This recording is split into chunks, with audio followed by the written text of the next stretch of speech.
vous vous retrouvez dans cette phrase. Pourvu que j'accomplisse le ministère que j'ai reçu du Seigneur.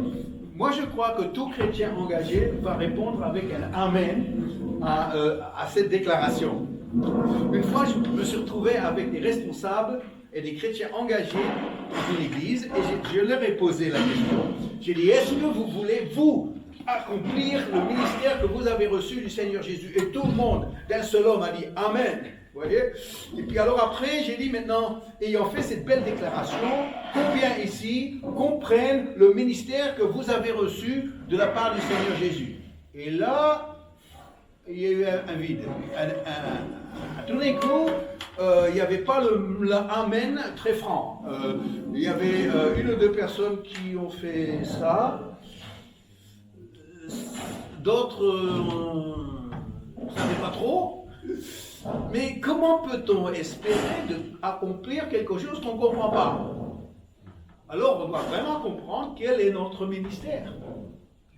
Quel est le ministère auquel nous sommes appelés? D'accord? Alors, qui aujourd'hui ici connaît son ministère? Oui? Adagile? Romain, il lève la main. L'autre, non. Je n'ose pas trop répondre. C'est quelque chose qu'on retrouve partout chez les chrétiens. Et même ceux qui pensent connaître leur ministère, eh bien, doivent le redécouvrir différemment. Alors, il faut impérativement qu'on règle ce problème une fois pour toutes aujourd'hui. Il faut qu'à la fin de cette journée, cette question ne se pose même plus chez nous. D'accord? C'est mon objectif. Alors, pour comprendre son plan, sa place dans le plan de Dieu, il faut être certain de bien comprendre le plan de Dieu. Si on ne comprend pas le plan de Dieu, comment peut-on trouver sa place dans ce plan? Alors, quel est le super plan de Dieu? Paul va nous aider avec Colossiens chapitre 1, les versets 19 à 22. Colossiens 1, 19 à 22. Alors, j'espère que vous avez votre Bible avec vous pour suivre ces passages. Colossiens 1, 19 à 22. Alors, Paul écrit ceci. Car, verset 19, il a plu à Dieu de faire habiter en lui, Jésus, toute plénitude et de tout réconcilier avec lui-même, aussi bien ce qui est sur la terre que ce qui est dans les cieux, en faisant la paix par lui, par le sang de Christ. Verset 21. Et vous, qui étiez autrefois étrangers et ennemis par vos pensées et par vos œuvres mauvaises, il vous a maintenant réconciliés par la mort dans le corps de sa chair pour vous faire paraître devant lui saint, sans défaut et sans reproche.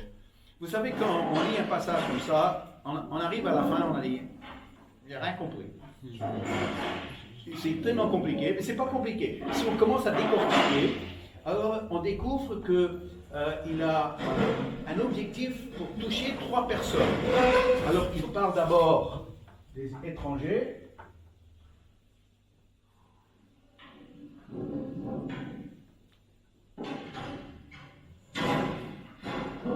Il y a un accent, non? Donc il y a étranger, vous voyez ça, il est, où est-ce qu'on le trouve? Verset, vous étiez autrefois, verset 21. On découvre aussi le mot ennemi.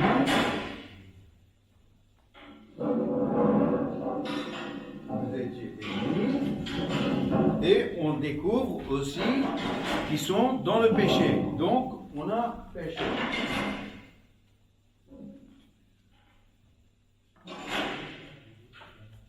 Vous me corrigez si je fais des fautes d'orthographe. Alors, si je mets un chapeau, c'est marin pêcheur. Alors, il faut c'est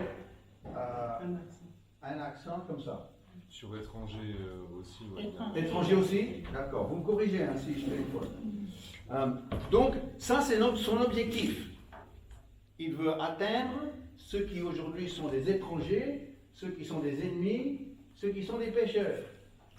Le but, se résume en un mot, réconcilier.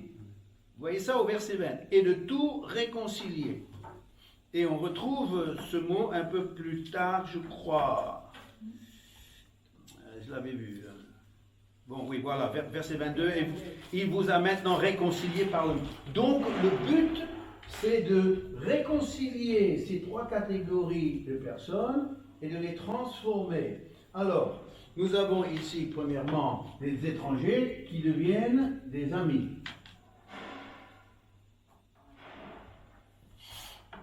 Les ennemis qui deviennent... là, je me suis trompé. Alors...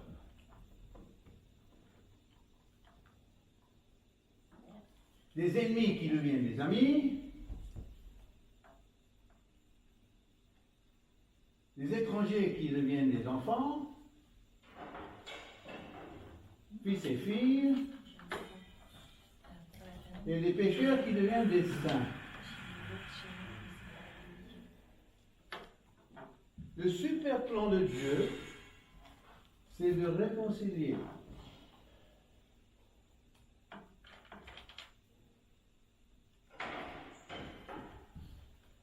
Pour que les étrangers deviennent des enfants, pour que les ennemis deviennent des amis, pour que les pécheurs deviennent des saints.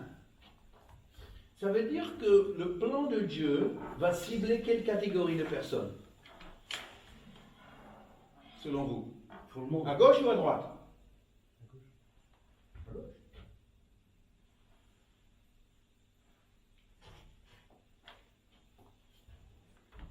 Le plan de Dieu, c'est pas ça.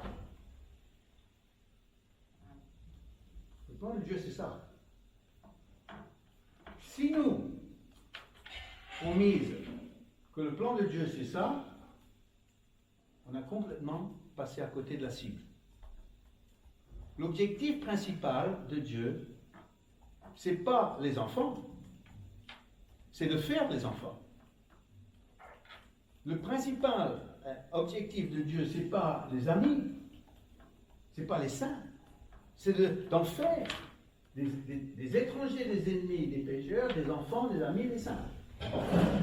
Donc si on comprend ça, eh bien on comprend que nous, pendant qu'on était étrangers, ennemis, on était pécheurs, on était dans la cible. Ce qui était important pour Dieu, il nous ciblait. Une fois qu'on devient ça, on n'est plus l'objectif de Dieu. On devient l'outil de l'objectif de Dieu. C'est par le biais des enfants, des amis et des saints que Dieu peut accomplir son plan de la réconciliation. Maintenant, une fois qu'on a compris ça, on a compris que l'objectif principal, c'est pas notre bonheur personnel. Mais quand tu parles avec les chrétiens, tu es convaincu que la priorité de Dieu, c'est son peuple. La priorité de Dieu, c'est de bénir son peuple. C'est pas. Notre bonheur temporel n'est pas l'objectif principal de Dieu, c'est secondaire. C'est vrai, on est béni. C'est vrai, on est encouragé. C'est vrai, on est fortifié, on est transformé. C'est vrai. Et ça, c'est secondaire. Mais ce qui est prioritaire, c'est que Dieu continue sa cible, mais maintenant, il a un instrument avec lequel il peut travailler et accomplir son problème. Pendant que nous étions chez eux, on était l'objectif principal de Dieu. Maintenant qu'on est de ce côté-ci, on n'est plus l'objectif principal de Dieu. On est l'instrument de Dieu. Le problème de l'Église, c'est qu'elle s'occupe de ça, elle ne s'occupe pas de ça. Combien de chrétiens fuient ça? La preuve, c'est qu'on aurait pu être 50 pendant la semaine. Mais quand on parle d'évangile, si on parlait de prophétie, alors là, on fait ça plein. Si on parle de ministère, alors on fait ça plein. Si on parle d'évangélisation, on a une dizaine de personnes. Mais ça, c'est intéressant dans le sens que Dieu travaille avec ce qui est petit pour accomplir ce qui est grand. Alors ici, je crois que le problème que nous avons mis l'accent sur ça et sur ça s'est fait dans les années 80. Parce qu'avant ça, il y avait vraiment une notion de gagner des âmes à Christ. Mais dans les années 80, il y a eu tout l'effet de la louange des églises contemporaines. La louange, ça a apporté la notion de la présence de Dieu, ça a apporté cette notion du bien-être chrétien, de cette bénédiction ressentie. Et alors, ça a basculé progressivement vers l'objectif principal étant dans ce domaine-là. Et largement, l'évangélisation a été une évangélisation qui a réussi. Alors, merci. On va arriver. C'est une mise en route. Merci. Donc, ici, comme ça c'est l'objectif de Dieu, finalement, peu importe ce qui va se passer ici, c'est pour ça que Paul il a dit, peu importe pourvu que j'accomplisse. Moi, ça ne m'intéresse pas si je dois souffrir, si je dois aller à Jérusalem et puis on me dit, c'est pas grave ça. L'important c'est que à travers ça, j'arrive à toucher l'objectif de Dieu. C'est pour ça que quand Paul s'est retrouvé naufragé pendant 3 jours, et puis 3 jours dans la mer, il s'accrochait à une planche, il ne pouvait pas dire, Seigneur, mais qu'est-ce que tu me fais là? Dieu dit, accroche-toi bien. Parce que par ce billet, eh bien, tu vas toucher les gens de Malte, et puis il y aura des conversions partout. Mais nous, parce qu'on s'est bichonné spirituellement dans nos églises, eh bien, on ne sait pas porter ce qui est costaud. On ne sait pas passer des moments difficiles, parce que tout de suite, c'est la panique. Qu'est-ce qui se passe, Seigneur? Tu m'as déçu, tu m'as abandonné, je ne savais pas pourquoi tu ne réponds pas à ma prière. Dieu dit, accroche-toi. Je vais me servir de toi, et puis si tu passes un mauvais quart d'heure, c'est Michael. C'est ça. Ah, si tu passes un mauvais quart d'heure, c'est pas grave. Accroche-toi bien. Pourquoi? Parce qu'à travers ça, je vais pouvoir t'utiliser toi pour accomplir mon objectif. Si on met l'attention sur ça, Dieu nous aime, nous sommes la prunelle de ses yeux, il aime, il bichonne ses enfants, ah ben là, on est plus costaud. Là, on ne sait plus être l'instrument de Dieu pour toucher les étrangers, les ennemis, les pécheurs. Dernièrement, en Australie, nous avons lancé une énième église. On pensait vraiment à un retour en Australie, que nos années d'implantation de l'église étaient terminées. Eh ben non, c'est dans le sang, et puis il fallait absolument qu'on recommence une nouvelle église. Et puis ça marche. Et dernièrement, je me suis inscrit dans 4, je dirais, pages Facebook des quartiers. C'est pas chrétien, c'est les quartiers, les activités des quartiers.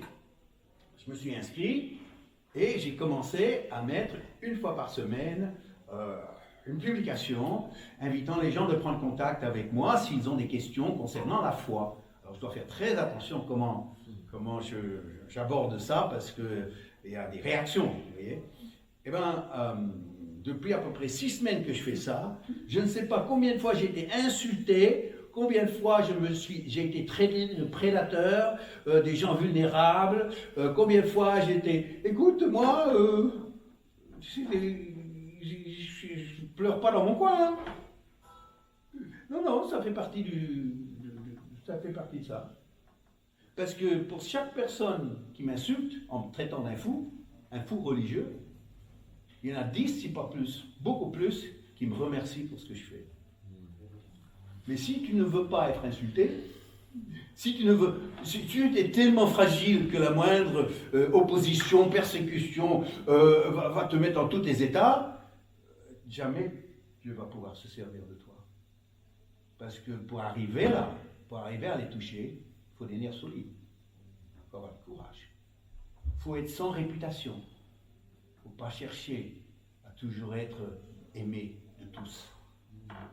Alors, Au début, c'est un peu difficile. Et on s'y habitue jamais, je vous le dis tout de suite.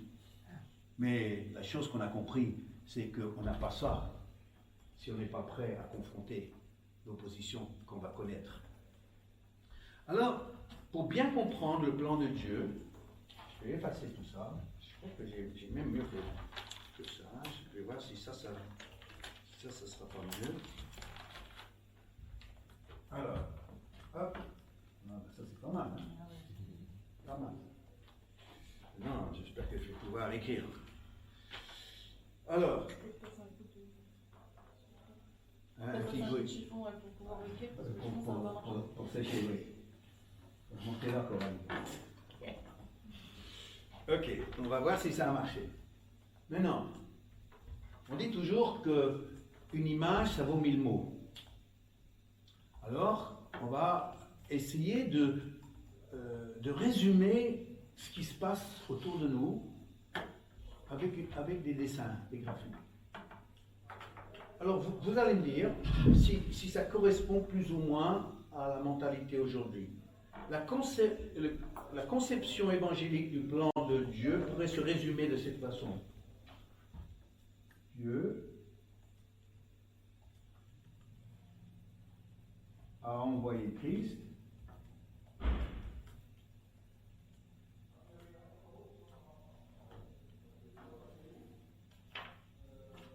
dans le monde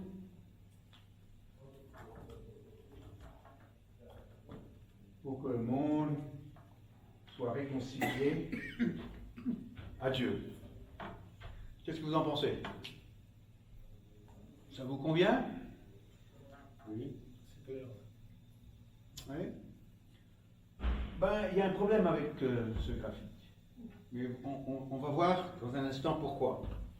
La conception d'évangélisation dans notre monde évangélique, c'est Dieu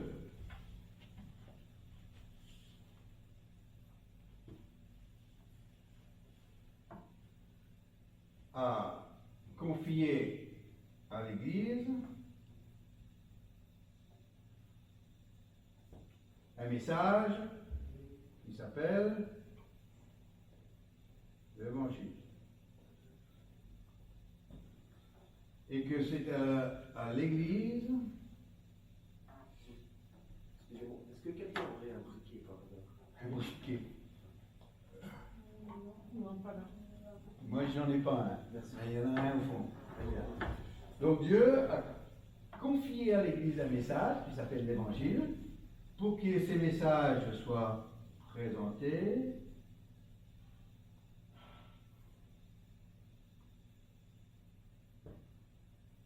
au monde.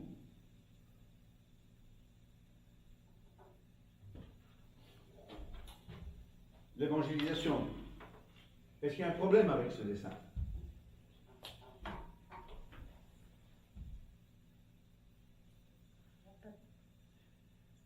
Alors, interdiction à Louis de répondre, parce que lui, il a déjà suivi une formation, et interdiction à Denise à répondre, parce qu'elle aussi. Oui, vas-y, Robin. Celui en bas, c'est plus une conquête, alors que le premier, c'est une réconciliation. Pardon? En bas, c'est plus une conquête, alors qu'en haut, c'est une réconciliation. Oui, on y arrive. On y arrive. Qu'est-ce que tu aurais dit à Achille? Moi, je pense que Dieu parle au monde. Il utilise l'Église, mais les Romains parlent qu'il utilise la nature, qu'il utilise plein de choses pour le faire. Il manque une flèche. Et pour moi, il y a Dieu, il y a le monde, mais il y a la croix de Christ, pas dans le sens torture, qui est le chemin. Ok, mais on ne va pas compliquer les choses. Il manque une flèche. Le Saint-Esprit, non? Il manque une flèche. Oui, Romain. Il manque le à Dieu. Oui, personne n'est réconcilié. C'est ce qu'on est en train de vivre dans nos églises. On a l'évangile, l'église, on sait que c'est à nous à l'annoncer, on l'annonce, évangélisation, tout le monde. C'est pas le résultat. Les nations, on ne peut pas accepter ça. Et vous allez voir que tout à l'heure, on ne va pas pouvoir accepter celui-là non plus. On va accepter ça. Et c'est ce qu'on vit, sans s'en rendre compte. Alors, on continue avec nos petits graphiques, n'est-ce pas? Alors, on va de nouveau, oh, j'ai encore un peu de place. Alors ici, je vais vous mettre le graphique qui reflète le monde prophétique, charismatique. Vous utilisez le mot qui vous convient, pentecôtisant, il y a plein de termes, pentecôtiste, pentecôtisante, prophétique, bon, on se comprend, hein. Alors ici, c'est ce que je vais faire, peut-être, non, ça va pas compliqué. Hop, on recommence. Dieu, Église, monde, et dans notre monde prophétique, charismatique, etc., il y a énormément d'activités ici. Louange, prophétie, intercession, onction. Et notre mentalité, c'est plus ça, c'est intense, plus il y aura ça. Réveil.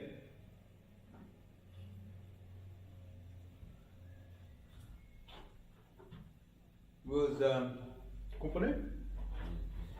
Plus il y a ça, un jour on va se réveiller, puis tout d'un coup c'est un réveil. Waouh! On a gagné. On est très loin. Et puis, il ne faut pas oublier celui-ci, hein. Et là, il y a combat spirituel. Résistance. Ah, c'est très intense, très spirituel.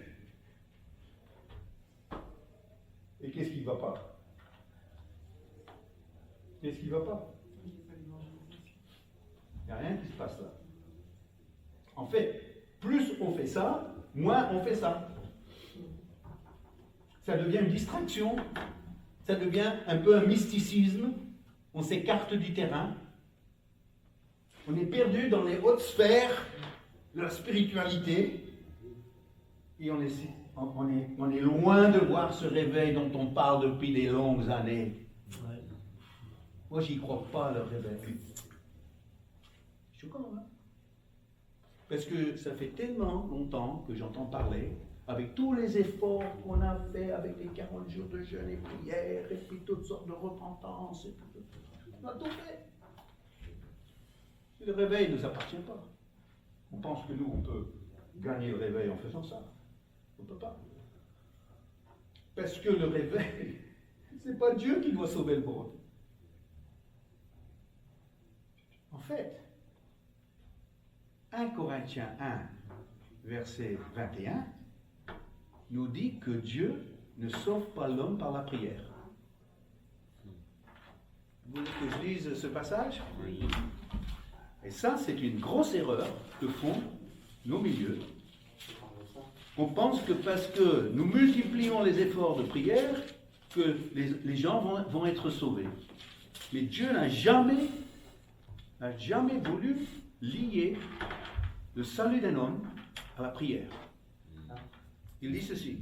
C'est quel verset? Dans 1 Corinthiens 1, verset 21. Car puisque le monde, avec sa sagesse, n'a pas connu Dieu, dans la sagesse de Dieu, il a plu à Dieu de sauver les croyants par la folie de la prédication. Quel est l'instrument que Dieu veut utiliser pour sauver l'être humain? Est-ce que c'est la prière? Non. Oh, la prière a un rôle. Et on va peut-être l'aborder plus tard dans la semaine. Mais la prière n'a pas comme objectif de sauver les gens. Et ce qui est étonnant, c'est que notre grande spiritualité, là, qui mise beaucoup sur la prière, intercession, combat spirituel, mais Dieu n'a jamais lié le salut des hommes à ça. Où est-ce qu'on est allé chercher ça? Ce qui manque, c'est ça. Et sans ça, il n'y aura pas ça.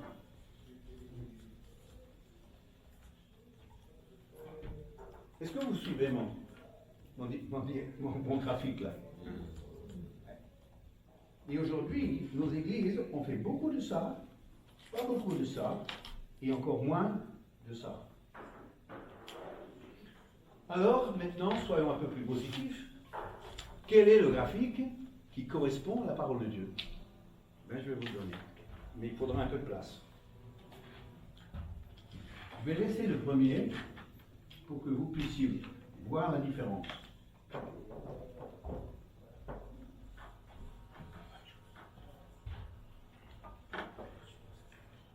Alors, effectivement, au-dessus de tout ça, il y a un truc qui ne marche pas. Bon, je vais devoir essayer encore, il me semble.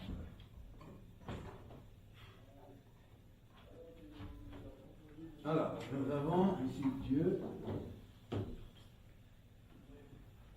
qui envoie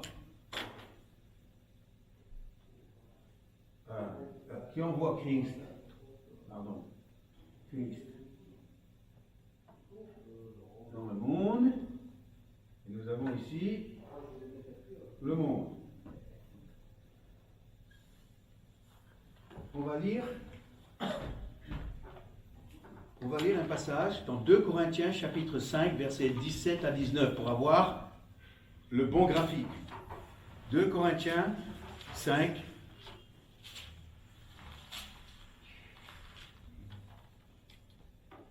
17 à 20. 2 Corinthiens 5, 17 à 20. Si quelqu'un est en Christ, très connu ce verset, n'est-ce pas? Si quelqu'un est en Christ, il est une nouvelle créature. Les choses anciennes sont passées, voici, toutes choses sont devenues nouvelles. Et on continue maintenant. Et tout cela vient de Dieu, qui nous a réconciliés, voilà le mot, avec lui par Christ, et qui nous a donné le service ou le ministère de la réconciliation. Car Dieu était en Christ, réconciliant le monde avec lui-même, sans tenir compte aux hommes de leurs fautes, et il a mis en nous la parole de la réconciliation. Nous sommes donc des ambassadeurs pour Christ, comme si Dieu exhortait par nous, vous supplions au nom de Christ, soyez réconciliés à Dieu. Alors, finalement, le problème de ce premier graphique, c'était que Christ ne réconcilie pas le monde en direct. Il le réconcilie par les ministres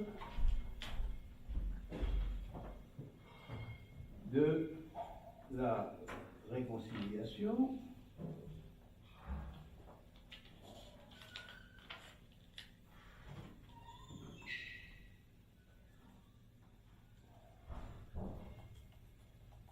Et la réconciliation, eh bien c'est nous. Et alors le Saint-Esprit, quel rôle a-t-il? Il a été donné pour nous rendre puissants.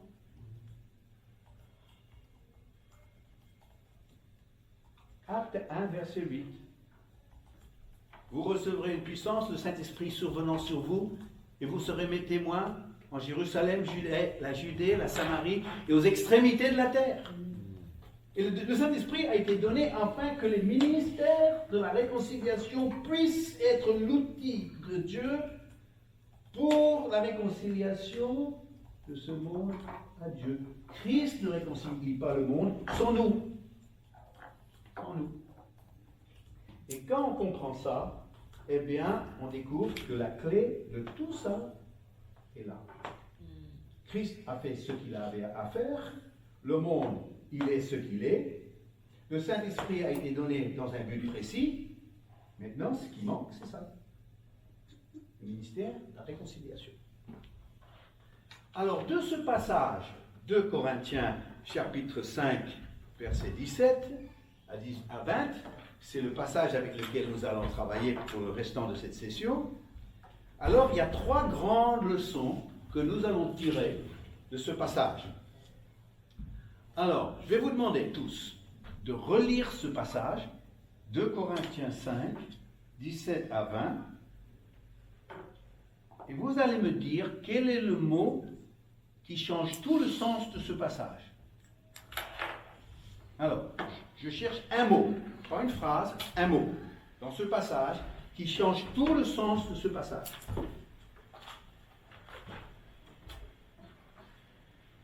Quelques instants pour le lire. Euh, 2 Corinthiens 5, versets 17 à 20. Merci.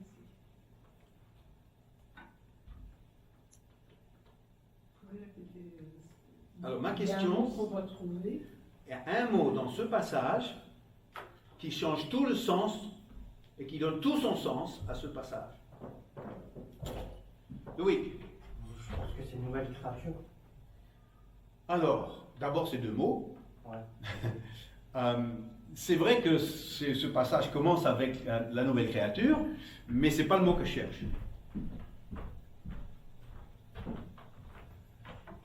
Aurélia, tu me regardes.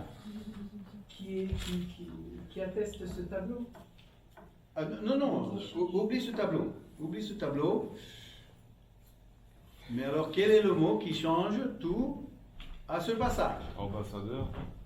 Ambassadeur, c'est un mot fort, n'est-ce pas? Et puis quand on cherche à comprendre ce que c'est un ambassadeur, ça va nous apprendre beaucoup. Mais ce n'est pas le mot que je cherche. Confier. Confie? Confier. Confier? Ça veut dire confier. Ben, il est là le mot, hein, et c'est important, mais ce n'est pas le mot que je cherche. Réconcilier. Réconcilier, on le retrouve au moins 3 fois, mais ce n'est pas le mot que je cherche. Aurélia, qu'est-ce que tu veux me dire? Ben, le premier mot, si. Le? Si. Si. Si? Si quelqu'un. Si quelqu'un? Ok. Dans le si. On n'est pas loin, mais c'est pas celui-là. Nous sommes les dépositaires du message. Dépositaire? Non, c'est pas celui-là. Vous allez dire, mais qu'est-ce qui reste? 2 Corinthiens 5, versets 17 à 20. Je cherche un mot qui change tout au sens de ce passage. Donner. Donner. Non. Invitation. Invitation. Non. Fonction. Service? Non. Fonction. Soyez. Fonction? Car. T'as dit fonction? C'est pas celui-là. Lui-même. Lui-même. Lui-même, non, c'est pas ça. Soyez. Soyez? Non. Qu'est-ce qui reste? Christ. Parole. Christ? T'as dit Christ? Ouais, Christ. Non, c'est pas ça. Oh, trop dur. Exhorter. Pourtant, il est écrit noir sur blanc devant vous. Celui. Écrit sur quoi? Exhorter. Exhorter, non, Loïc, ça fait 4 fois que tu essaies.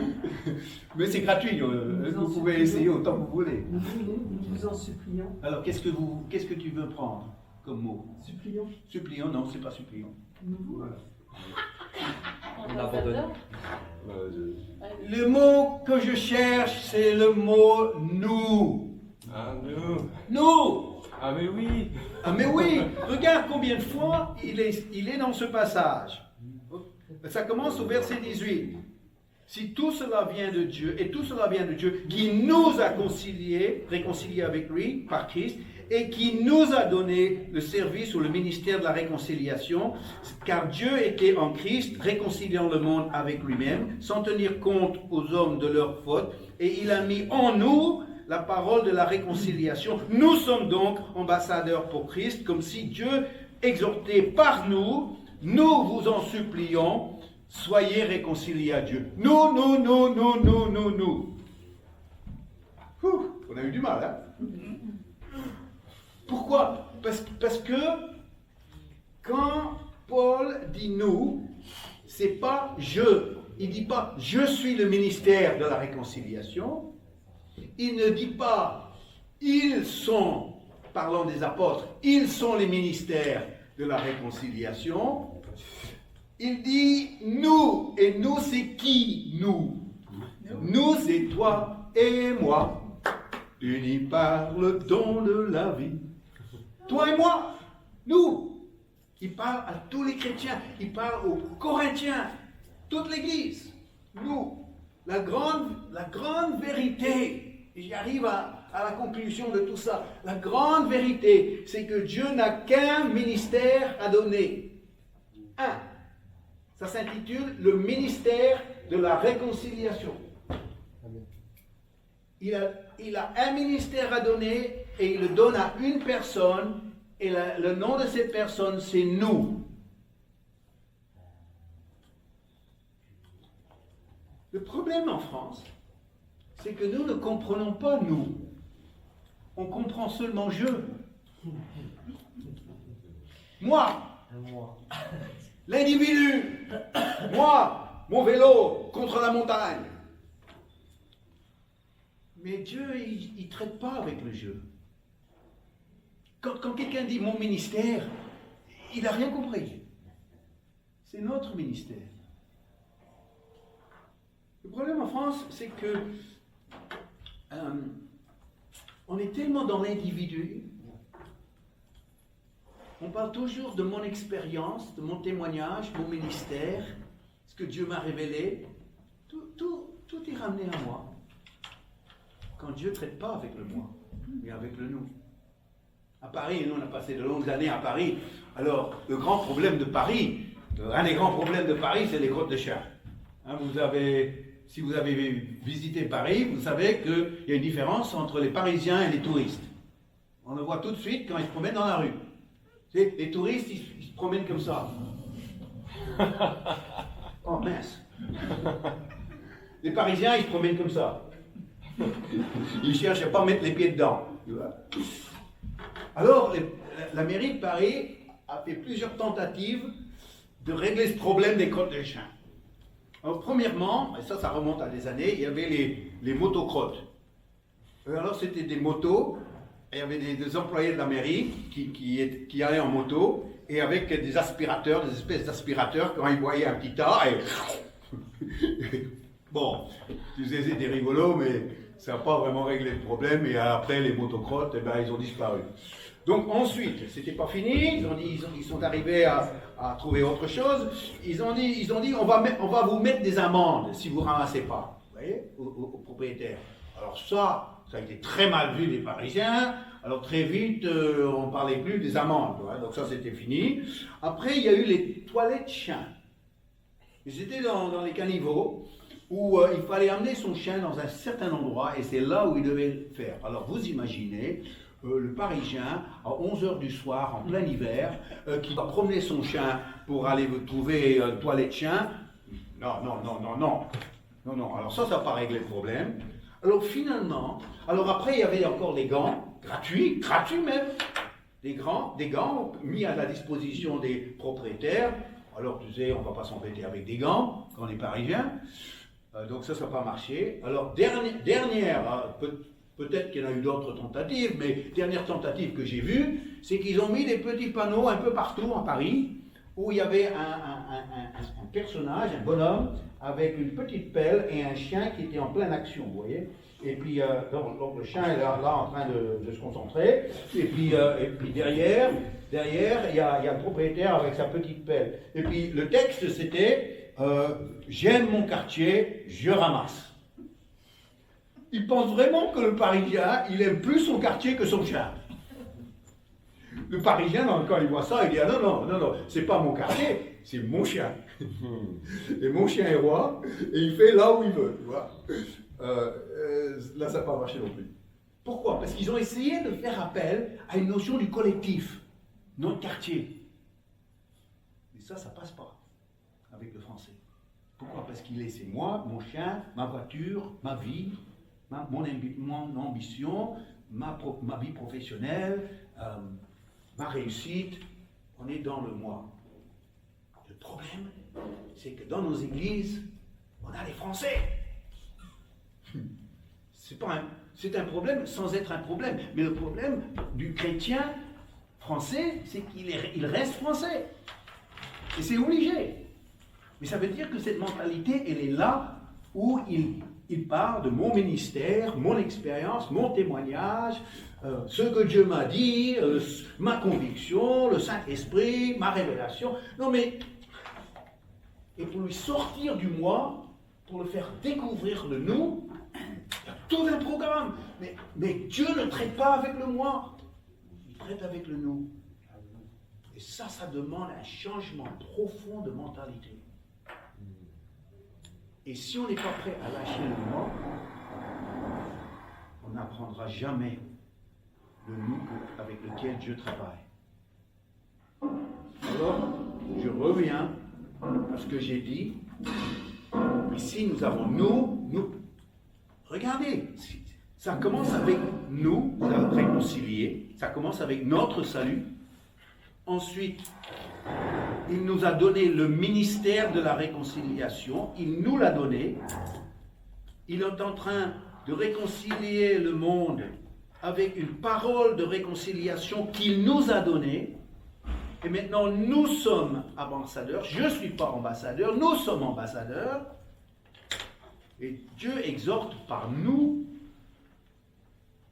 soyez réconciliés. Tout un programme qui commence avec le nous réconcilié et qui se termine avec eux qui sont réconciliés. Et au milieu de tout ça, il y a le nous, le ministère de la réconciliation. Alors, déjà, ça c'est un premier choc. C'est un choc. Tellement qu'on a misé sur mon ministère. Deuxième grande leçon que nous allons tirer de ce passage. S'il n'y a qu'un seul ministère que Dieu donne, nous avons donc tous reçu le même ministère. N'est-ce pas? Il n'y a qu'un seul ministère. Le ministère de la réconciliation. Donc, toi et moi, nous avons le même ministère. Le ministère de la réconciliation. Mais quand je dis ça, tout de suite, les chrétiens réagissent. Ils disent, mais nous n'avons pas reçu tous les mêmes dons. Et c'est là où dans nos milieux prophétiques, charismatiques, pentecôtisants, que là on a fait une grande erreur. Parce que notre raisonnement est celui-ci. Nous avons tous reçu un ministère différent. On commence avec ça, cette prémisse. Nous avons tous reçu un ministère différent. Ah bon? Et alors notre ministère est en fonction des différents dons que nous avons reçus. Oui. Et si nous découvrons nos dons, alors nous allons découvrir notre ministère. Vous comprenez le raisonnement? Et alors ça a produit une génération qui se regarde dans la glace et se disent, miroir au beau miroir, quel don merveilleux Dieu a-t-il placé en toi? Et le miroir répond, pas grand-chose. Non. Alors on est déçu. Et ça produit des gens qui disent des bêtises comme j'ai le ministère de ranger les chaises après le culte. Le ministère de ranger les chaises après le culte. J'ai le ministère de passer l'aspirateur. Ça, c'est pas, les amis, ça, c'est pas un ministère, c'est une tâche. C'est une tâche. Il ne faut pas confondre tâche et ministère. Il y a des tâches à faire. Quand vous devez sortir la poubelle, le jour où les éboueurs passent, vous ne dites pas « j'ai le ministère de sortir les poubelles ». Non, si vous voulez que vos poubelles soient vidées, eh bien vous les sortez, c'est une tâche. Dans l'église, il y a des tâches. N'appelons pas ces ministères. On est en train de dévaluer le ministère en disant ça. Non. Tu sais, on a produit cette notion de l'estrade, pas fort. Ceux qui occupent ça, que ce soit un chanteur, un musicien, un prédicateur, un animateur quelconque. Mais on a tous reçu le même ministère. Le ministère de la réconciliation. Tu sais, 2 Corinthiens 5, 18 à 20, le passage qu'on est en train de voir là ensemble, c'est tout à fait une autre logique. Il n'y a qu'un seul ministère. Il faut comprendre que tu es dans ce ministère-là et tu l'exerceras avec ce que tu es et ce que tu as. Ne commence pas avec tes dons, commence avec le ministère et après tu vas te dire j'ai reçu un ministère. Maintenant, c'est ce qui me permet de le faire. Alors, il y a Denise au fond de la salle là. Elle a vraiment une capacité avec les enfants. Et puis alors elle fait des clubs d'enfants, elle sort toutes sortes de matériel pour école du dimanche et pour les moniteurs de l'école du dimanche. Elle fait un travail énorme avec une équipe ici à Paris.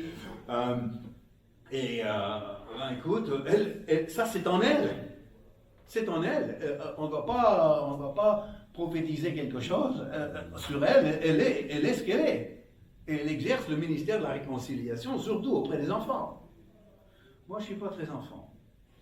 Moi, ils me font peur, les enfants, tu vois, ils sont trop, ils ont un regard perçant, tu vois, et alors ils me regardent, et puis alors tu vas nous raconter quoi, toi?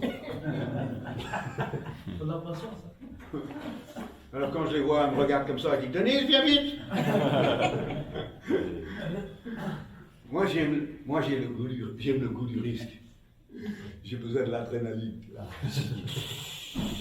J'ai besoin de sens de l'aventure. Si j'ai pas ça, je m'ennuie, tu vois. Alors, c'est vrai que c'est un peu dangereux, mais c'est comme ça, tu vois. Parce que je suis fait comme ça. Moi je sortais avec mon tableau, et puis devant Jussieu, et puis il y avait les profs, et puis il y avait les étudiants qui étaient là, et puis c'était pas de l'acquis, hein, je peux vous dire tout de suite, mais j'avais des histoires, et surtout mes histoires avec des chiffres, alors ils aimaient ça, et puis alors j'avais tout de suite foule, je suis monté parfois 100 personnes autour de mon tableau, et puis même des profs, et puis alors là, ça y allait, et puis s'il y en a un qui essaie de chahuter, les autres le disaient de se taire, on veut savoir où il veut en venir, tu vois, et puis alors, je rentrais chez moi, j'étais gonflé à blanc. Denise, tu viens avec? Non, je te laisse faire, tu vois, c'était pas trop son truc. À l'île de la Réunion, quand je faisais, elle venait chaque fois avec moi, mais Jussieu, c'était pas trop son truc. Mais moi, c'est moi ça. Moi, je ne te demande pas de le faire, mais ce que je te demande de faire, c'est le ministère que nous avons tous reçu. Et tu le fais avec ce que tu as, toi. Ce qui est en toi. Et alors, au moins, cette question est claire. Quel est ton ministère? Ton ministère, c'est le ministère de la réconciliation. Ne te pose plus de questions. Quand quelqu'un te dit, c'est quoi ton ministère? Tu réponds, le ministère de la réconciliation. 2 Corinthiens 5, 18. Et après, il dit, comment tu t'exprimes dans ton ministère de la réconciliation? Ah, je m'exprime avec ce que j'aime faire, ce que je sais faire, ce qui est en moi. Amen. J'aimerais vous dire ceci. On n'est pas dans le ministère pour se faire plaisir. On n'est pas dans le ministère pour s'épanouir. On n'est pas dans le ministère pour quelque part s'éclater. On est dans le ministère pour réconcilier. Imaginez un peu le président de notre pays qui m'envoie comme son ambassadeur aux Nations Unies à New York. Imaginez. Et puis, après 6 mois, on lui dit, tu sais, Vincent Esterman, que tu as envoyé comme ambassadeur aux États-Unis, il conduit maintenant des taxis. Quoi?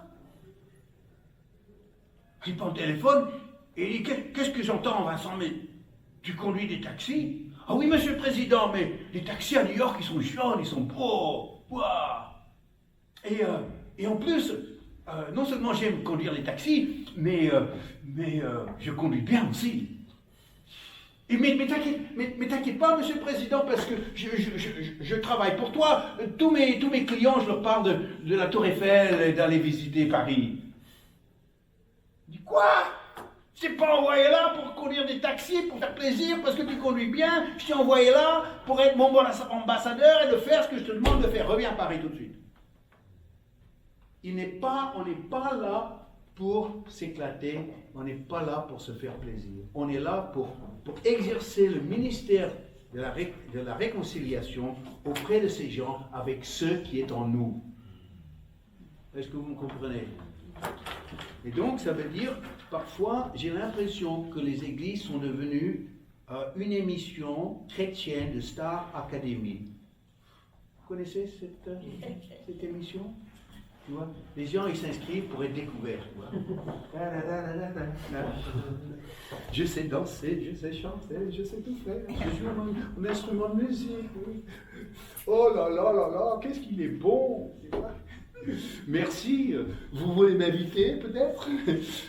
Et puis, vous connaissez ça? On brille. Ouais, il y a un pasteur très connu en Australie, il a mis un post sur Facebook, ça m'a pas plu. Hein.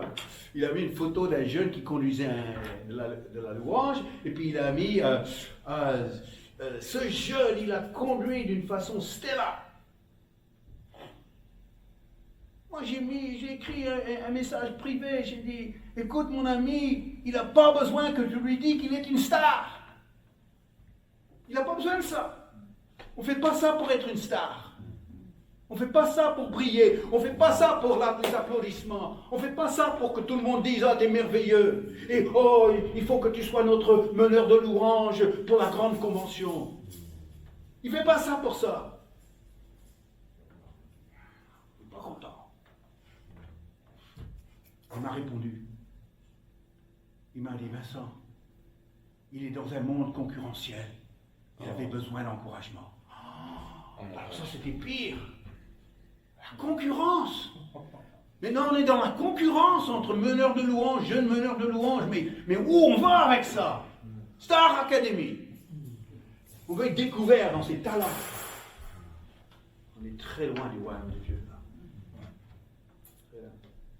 L'opportunisme.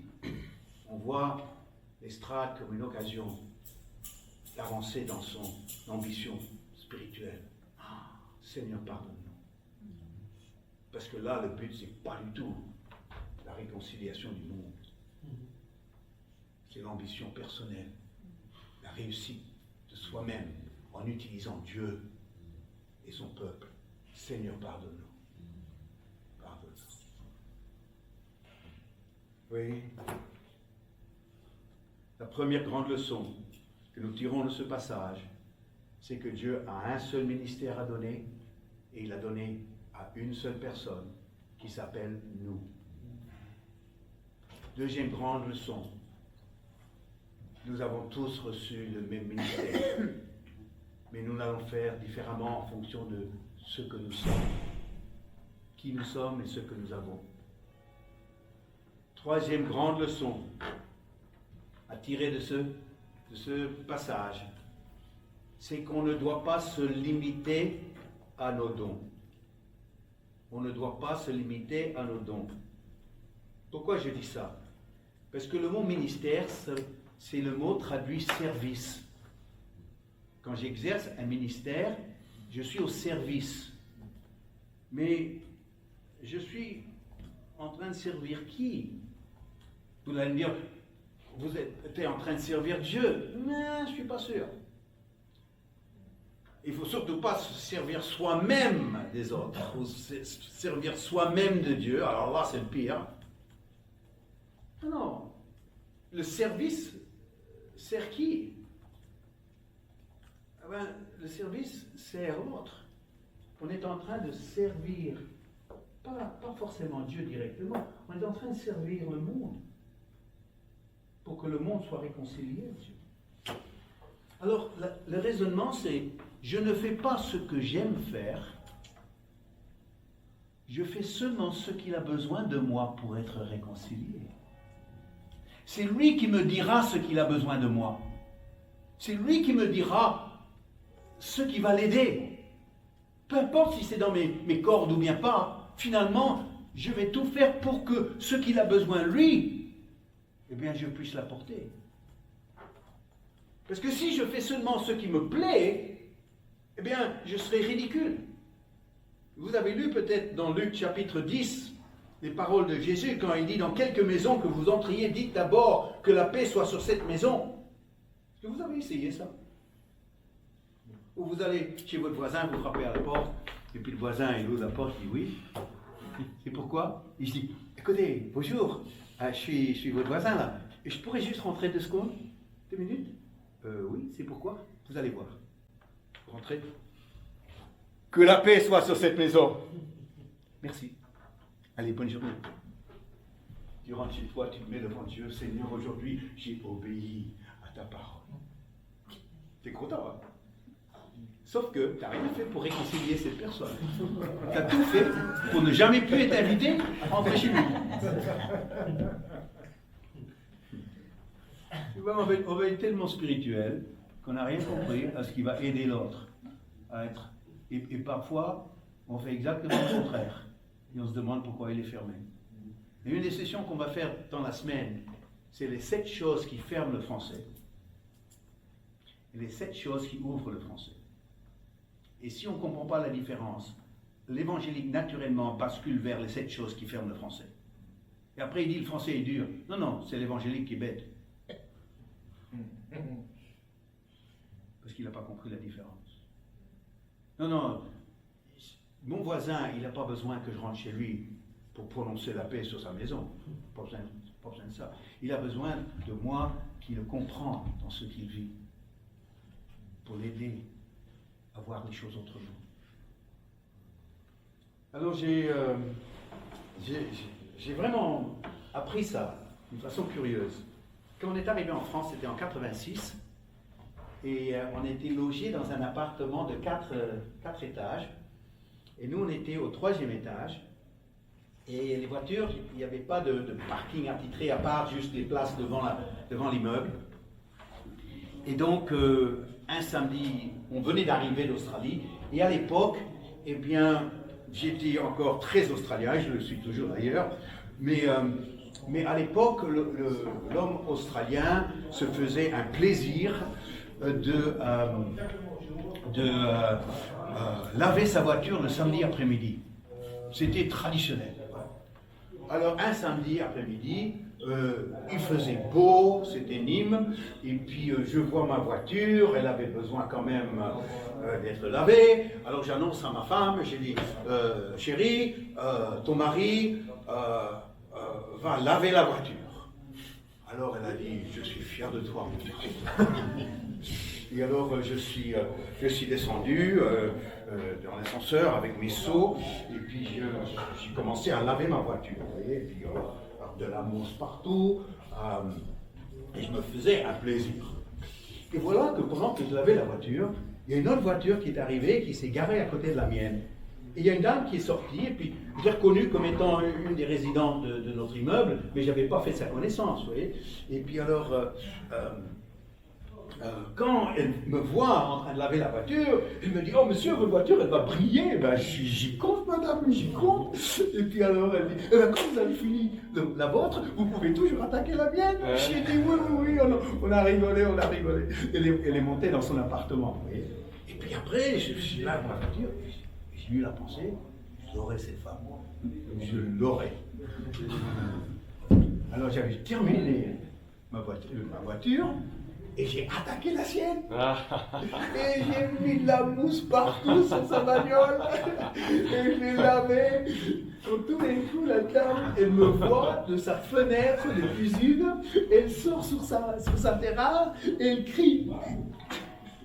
Elle jure, et tout le quartier se penche pour voir ce qui se passe, tu vois. Et, mais il l'a fait, elle crie. Alors, il a fait quoi? Et alors, tous les voisins étaient là, en train de regarder. Mais monsieur, je plaisantais, elle crie, je plaisantais.